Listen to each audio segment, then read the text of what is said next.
Assalamualaikum warahmatullahi wabarakatuh.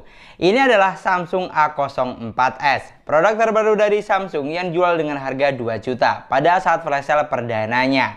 Dan seperti biasa, di video kali ini kita akan unboxing lengkap HP ini. Kira-kira bakal sebagus apa, serta poin menarik apa saja yang ditawarkan. Untuk tampilan boxnya di sini sih biasa saja, menggunakan box warna putih, dan untuk bagian depan ada gambar penampakan dari HP-nya. Untuk bagian belakang tidak ada informasi selling point, hanya ada satu buah perdana Telkomsel. Jadi nggak usah pakai lama, langsung saja kita unboxing.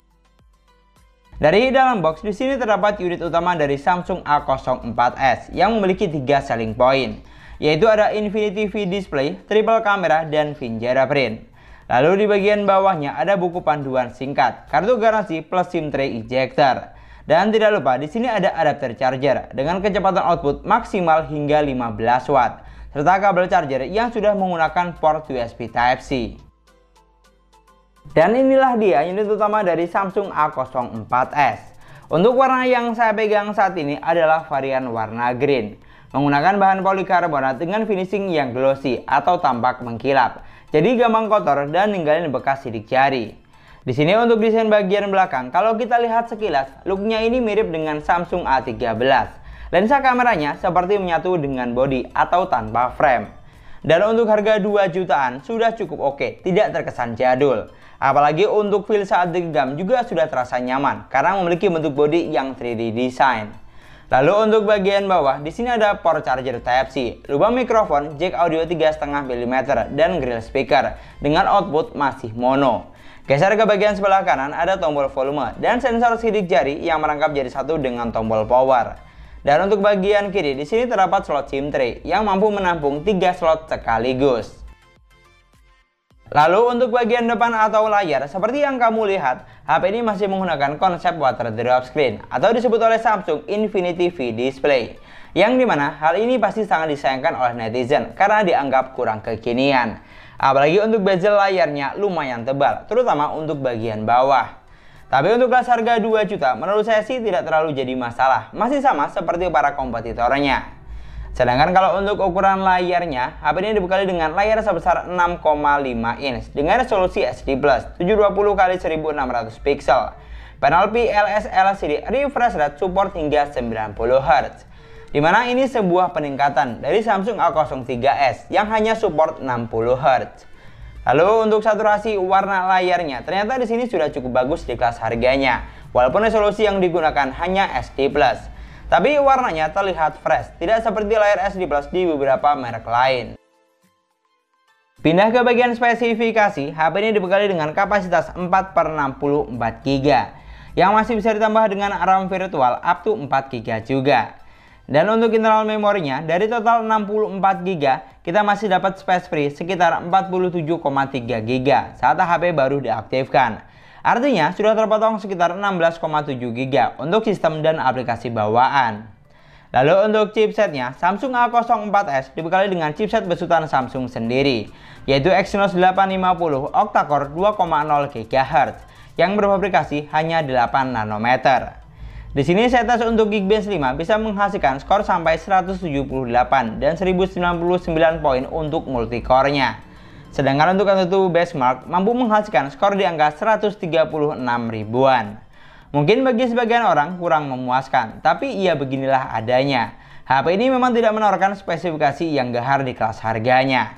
Lalu untuk persensoran, sayangnya sensor yang ada di sini juga kurang lengkap. Banyak sensor penting yang tidak ada, seperti sensor cahaya, sensor magnet, gyroskop, dan sensor orientasi.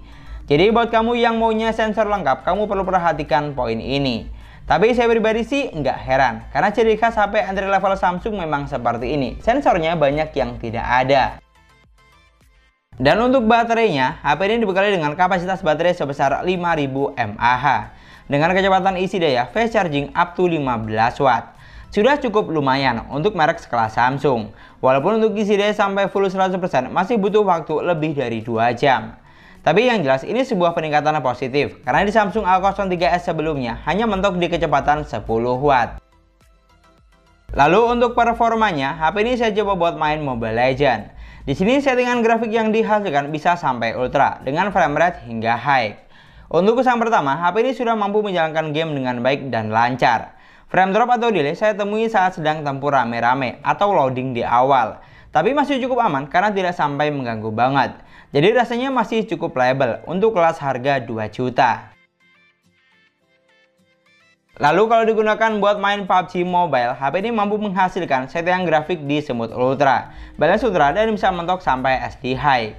Di sini untuk gameplaynya terasa standar saja di kelas harganya, tidak bisa dibilang ngebut, tapi masih bisa untuk dimainin. Karena memang bukan chipset spesialis gaming. Dan yang sangat disayangkan, untuk sensor giroskopnya di sini tidak ada, sehingga mengurangi experience saat gameplay. Tapi kalau kamu butuh mode game, di HP ini sudah dilengkapi dengan game booster, jadi bisa blokir notifikasi atau meningkatkan kinerja prosesor. Lanjut ke bagian sistem, Samsung A04s berjalan di Android 12, basis One UI Core 4.1. Di sini walaupun masih menggunakan One UI Core Edition, tapi untuk tampilannya jujur sudah menarik di kelas harganya, simpel dan mudah dipahami. Aplikasi sistemnya lengkap, pengolah file, album atau galeri, radio, dan lain-lain. Dan untuk fitur yang disediakan juga banyak. Fitur penting seperti ketuk 2 kali untuk on off, multi window atau belah layar jadi 2, game turbo, screen mirroring sudah ada. Di sini yang tidak ada hanya fitur rekam layar dan screenshot 3 jari. Lalu untuk kameranya, Samsung A04s dibekali dengan triple lensa, yaitu ada 50 megapiksel kamera utama, 2 megapiksel kamera bokeh, dan 2 megapiksel kamera makro. Untuk kamera selfie-nya hanya sebesar 5 megapiksel. Di sini untuk sensor kameranya jujur tidak ada yang terlalu spesial, terutama untuk kelas harga 2 juta. Apalagi untuk fitur kamera yang ditawarkan juga tidak terlalu banyak. Dan yang jelas untuk perekaman videonya belum dilengkapi dengan ultra stabil video. Lalu kalau untuk hasil kameranya, HP ini sudah mampu menghasilkan jepretan foto yang bagus ciri khas Samsung.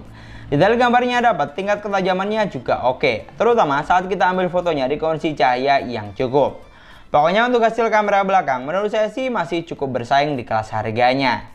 Lalu kalau untuk kamera selfie-nya, HP ini dibekali dengan kamera sebesar 5 megapiksel. Dan untuk hasilnya kurang lebih akan seperti ini. Kalau dari apa yang saya lihat, karena megapiksel yang digunakan tidak besar, jadi untuk hasilnya tidak bisa dibilang bagus banget, hanya sekedar cukup. Ini adalah contoh perekaman video menggunakan Samsung A04s. Yang di sebelah kiri ini contoh untuk perekaman kamera depannya, dan yang di sebelah kanan itu contoh untuk perekaman kamera belakangnya. Untuk kondisinya ini ada di outdoor ya, dengan kondisi cahaya yang cukup baik. Sumber matahari ada di sana sekitar jam tengah 9 pagi. Dan di sini untuk resolusinya HP ini bisa mentok sampai ukuran 1080 di 30 frame per second. Oke, silahkan kamu nilai untuk saturasi warnanya, kualitas suara, dan tingkat kestabilan videonya. Kalau dari apa yang saya lihat sih ya cukup lumayan untuk kelas harga 2 juta. Dari semua poin yang sudah kita bahas, menurutku HP ini cukup menarik dan sangat bersaing di kelas harganya. Dengan harga 2 juta kita dapat look yang cakep, layar bening, dan refresh rate support 90 Hz. Dari segi spesifikasi, performanya lumayan lancar, fast charging 15 watt, dan UI yang cakep. Dan dari segi kamera, hasil foto dan videonya juga sudah bagus, cukup bisa diandalkan. Di sini memang ada beberapa hal yang sedikit disayangkan, seperti sensor kurang lengkap dan megapiksel kamera selfie kurang besar. Jadi sebelum beli, pastikan sudah disesuaikan terlebih dahulu dengan kebutuhan kamu buat apa.